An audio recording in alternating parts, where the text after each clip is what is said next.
Bu tilla qoshim ko'rinishi jihatdan ham, taqilishi jihatdan ham bagati ko'rinadigan, bemalol bir kunda yasab bitirsa bo'ladigan udobniy variant hisoblanadi. Sizda uni nimadan yasash va qaysi texnikadan chiqarishni bilsangiz bo'ldi. Va men obunachilarimga shu tilla qosh yasalishini sovg'a qilmoqchiman.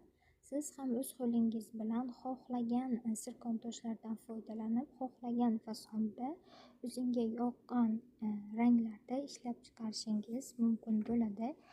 Bu tilla qoshlarni sotib 500 mingdan 800 minggacha daromadingizni oshirsangiz, tilla qoshni yasashni o'rgatgan darslikni olish uchun menga kommentda tilla qosh so'zini yozib qoldiring va men sizga bepul darslikni tashlab beraman. Aytgancha, obuna bo'lmaganlar tezda obuna bo'lib qo'ying va darslikni qo'lga kiriting. Darslik sizga manfaatli bo'lgan bo'lsa, yasab ko'rganingizdan keyin menga tashlashni unutmang va yaqinlaringizga uzatib qo'ying. Foydali bo'lgan bo'lsa, meni duolaringizda eslashni unutmang.